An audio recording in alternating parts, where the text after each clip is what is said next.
बिस्मिल्लाहिर्रहमानिर्रहीम अस्सलाम वालेकुम। सईम कैसर खान और तासो गोरे क्राइम कहानी ग्रानो मलगरो द पुलिस एक्ट 2017 तरमीमी बिल सूबाई असम्बली के पेश शो। दा आगा एक्ट हो چې د خیبر پختونخوا पुलिस पे د هغه وخت وزیر اعظم او د پاکستان تحریک انصاف مشر عمران خان مثالی पुलिस ګرځولیو.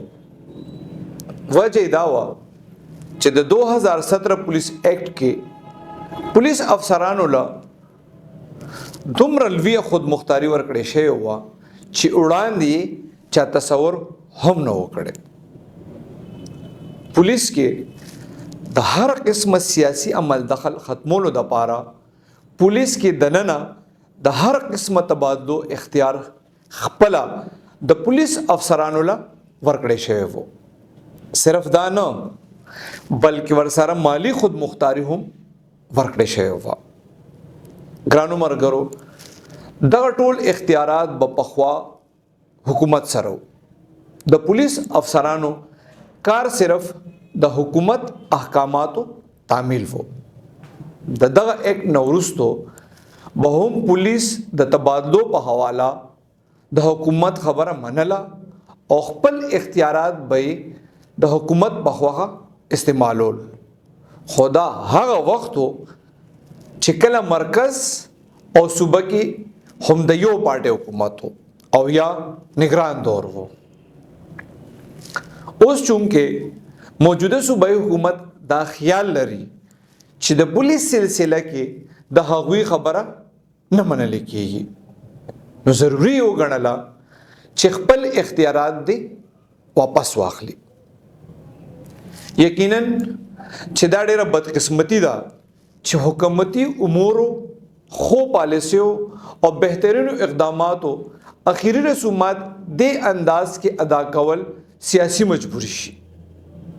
دې خبره کې شک نشته چې د تبادلو او تقررو یعنی پوسټینګ ټرانسفر سلسله کې د پاکستان تحریک انصاف حکومتي ذمہواران د خپل ورکرانو او مشرانو دواړو په توقعات پوره نه ختلی. خو دغه قانون جوړ شوی دی د پاره چې पुलिस کې دغه شان پوسټینګ ټرانسفر نه کیږي، بلکې په میرټ او محکمانه ضرورت په بنیاد د داسې فیصلې کیږي. او پی ټی آی 2017 نه دغه سلسله کې کافی کریډټ هم اخستلو او میډیا بلکې انټرنیشنل میډیا پورې د مثالی पुलिस غږ تللی وو.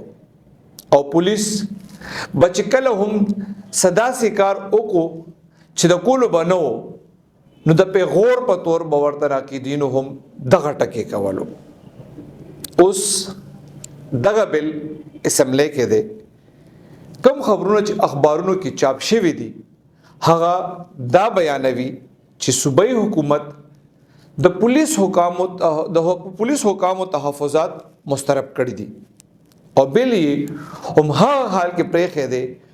بل خوا د पुलिस ذرایع دا وایي چې سمین زلاره به پکې راوځي.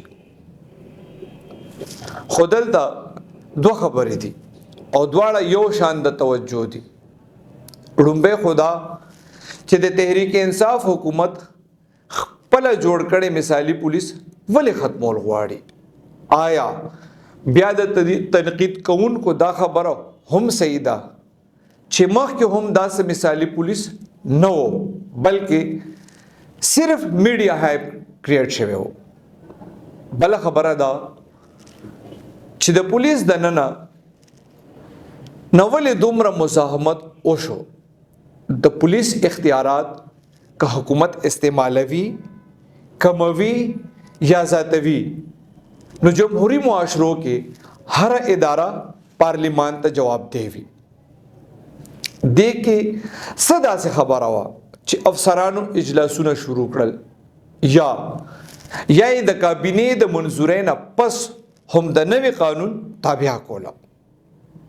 اصل مسله دا ده چې د ریاستي ادارو کم آئینی تربیت پکار دی هغه شوی نه دی. کچره خپل ذاتی خواخه په آئین او قانون حاوی نوي نو داسې صورتحال به هیڅ کله هم نه پیدا کېدو. دا هم ډیر شکر دی چې قانون کې دا نه دی لیکلی شوی چې دا بیل به تر هغې مؤثر وي چې تر څو مرکز کې د تحریک انصاف حکومت نه وي راغلی، یا پولیس دا نه دی ویلی چې که دا بیل منظور شو نو عدالت کې به چیلنج کوي. د ټول بحث ارګ او نچوړ دا دی چې حکومتي ادارې تر څو په قانوني او آئینی بالادسته یقین نه لري داسې حالات به بیا هم پیدا کیږي. قانون سازی د پارلیمان حق وي، خو کاش چې دا حق د سیاسي مصلحتونو په ځای په میرټ استعمالې دی، نو نه به پولیس پرایویټ ممبر بل پشان څه ډاکومنټ جوړولو او نه به حکومت ته د داسې فیصلو اجت وو. الله دې باقی خیر پېښ کړي.